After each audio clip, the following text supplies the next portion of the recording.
Dear students, आज हम व्याकरण के बारे में जानेंगे। व्याकरण किसे कहते हैं?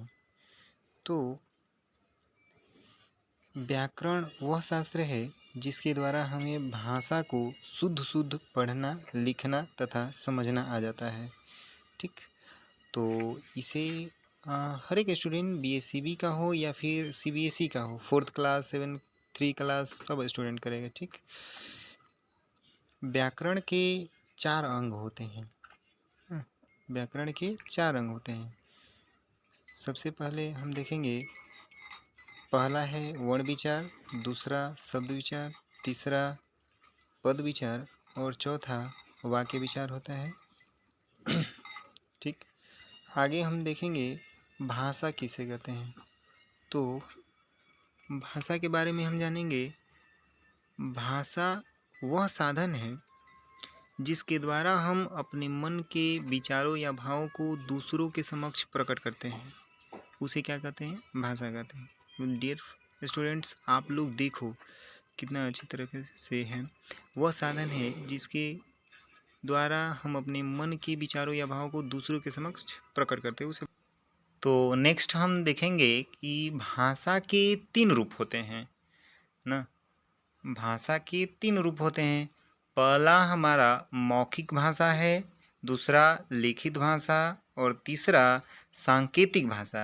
अब हम इन तीनों के डिफिनीशन के बारे में देखेंगे और बहुत ही अच्छी तरह से जानकारी प्राप्त करेंगे फ्रेंड्स। तो फ्रेंड्स, अब हम मौखिक भाषा के बारे में जानकारी लेंगे। मौखिक भाषा किसे कहते हैं?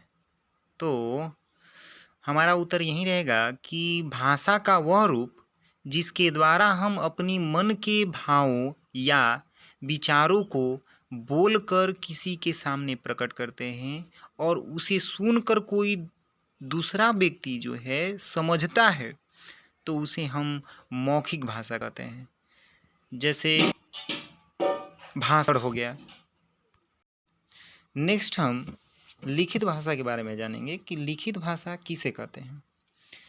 तो फ्रेंड्स, भाषा का वह रूप, उत्तर हम दे रहे हैं, भाषा का वह रूप जिसके द्वारा हम अपने मन के भावों या विचारों को लिखकर किसी के सामने प्रकट करते हैं और दूसरा व्यक्ति जो है उसे पढ़कर समझता है, तो उसे लिखित भाषा कहते हैं।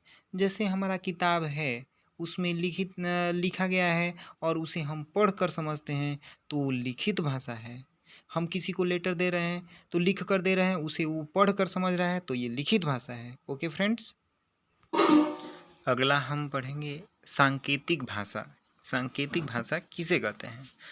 तो इसका उत्तर यह होगा कि भाषा का वह रूप जिसके द्वारा हम किसी को संकेतों द्वारा समझाते हैं, तो उसे सांकेतिक भाषा। जैसे ट्रैफिक लाइट है, तो ट्रैफिक लाइट जब हमारा ब्लू बरता है तो या तो न तो लिखता है न तो बोलता है, वो हमें संकेत दिला रहा है कि अब आगे बढ़ना है। इसी तरह से हम किसी को 4 उंगली दिखा रहे हैं तो उसी तरह संकेत हो रहा है कि 4 उंगली है। Okay, thank you for watching this video students. और नारायण शिक्षा केंद्र में आपका स्वागत है। और all BSCB and CBSE student के लिए ये सब वीडियो बनाए जाते हैं और 1 से लेकर 10 तक हमारे यहाँ तैयारियाँ कराई जाती है। और thank you for watching this.